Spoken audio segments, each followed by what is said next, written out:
Hi friends, welcome to modern law associate. मैं आपकी ज्योति Chaudhary. I hope आप सभी अपने घर में सेफ और सुरक्षित हैं और बिना वजह के बाहर जाने की ज़रूरत नहीं है। कम से कम बाहर जाएं, जब बहुत ज़्यादा ज़रूरत हो तभी बाहर जाएं। चलिए, प्रीवियस वीडियो में मैंने आपको ये बताया था कि विचारण क्या है, विचारण की प्रक्रिया कैसी प्रक्रिया है और दंड प्रक्रिया संहिता की किस प्रावधान में विचारण से संबंधित प्रावधान दिए गए हैं, कौन से अध्याय उससे संबंधित हैं। आज जो हम इंटरेस्टिंग टॉपिक लेकर आए हैं वो ये है कि मैजिस्ट्रेट क्या क्या दंडादेश दे सकता है। अब दंड प्रक्रिया संहिता में ये प्रावधान कहाँ दिया गया है, कौन से अध्याय में दिया गया है, तो आज हम ये सीखते हैं।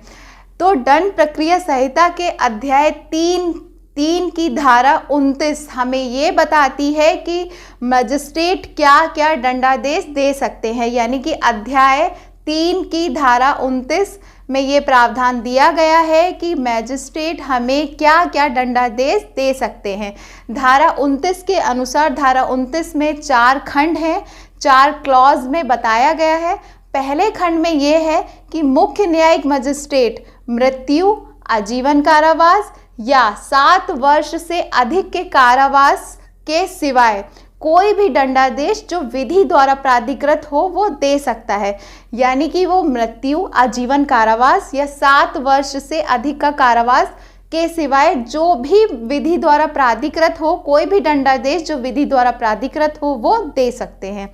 सेकंड क्लॉज 29 का सेकंड क्लॉज ये कहता है कि प्रथम न्यायिक मैजिस्ट्रेट यानी कि judicial magistrate of first class वो क्या दे सकते हैं, वो क्या क्या दंड दे सकते हैं। तो वो दंड दे सकते हैं 3 वर्ष से अनधिक कारावास की सज़ा और 10,000 रुपये जुर्माना या दोनों से दंडित कर सकते हैं। यानी कि प्रथम मुख्य न्यायिक मजिस्ट्रेट क्या दे सकता है, प्रथम न्यायिक मजिस्ट्रेट आपको दे सकता है 3 वर्ष से अनधिक अवधि के लिए कारावास, 10,000 रुपये का जुर्माना या दोनों से दंडित कर सकता है।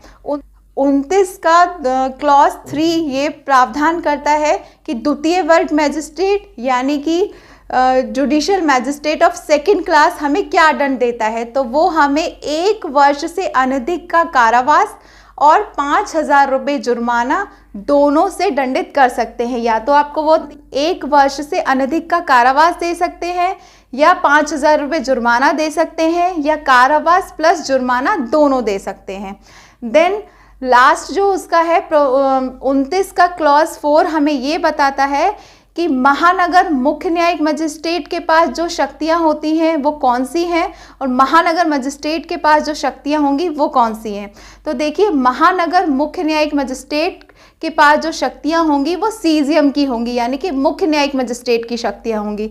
और महानगर मजिस्ट्रेट के पास हमारी प्रथम वर्ग न्यायिक मजिस्ट्रेट वाली शक्तियां होंगी। यानी कि क्लॉज 29 का क्लॉज 4 ये कहता है कि महानगर मुख्य न्यायिक मजिस्ट्रेट हमें मृत्यु, आजीवन कारावास, 7 वर्ष से अधिक की अवधि के कारावास के सिवाय कोई भी दंडादेश दे सकता है जो विधि द्वारा प्राधिकृत हो। और महानगर मजिस्ट्रेट के पास प्रथम वर्ग मजिस्ट्रेट की शक्तियां प्राप्त होंगी। यानी कि महानगर मजिस्ट्रेट हमें 3 वर्ष से अनधिक अवधि का कारावास और 10,000 रुपये जुर्माना या दोनों से दंडित कर सकता है। तो हमने आज ये जाना कि मैजिस्ट्रेट क्या क्या दंडा आदेश दे सकते हैं। तो हमने आज ये जाना कि मैजिस्ट्रेट क्या क्या दंडादेश दे सकते हैं, वो सीआरपीसी के अध्याय 3 की धारा 29 में बताया गया है। आई होप ये सेक्शन आपको समझ में आया हो और मैंने कोशिश की है कि आपको ईजी से ईजी लैंग्वेज में बता सकूँ।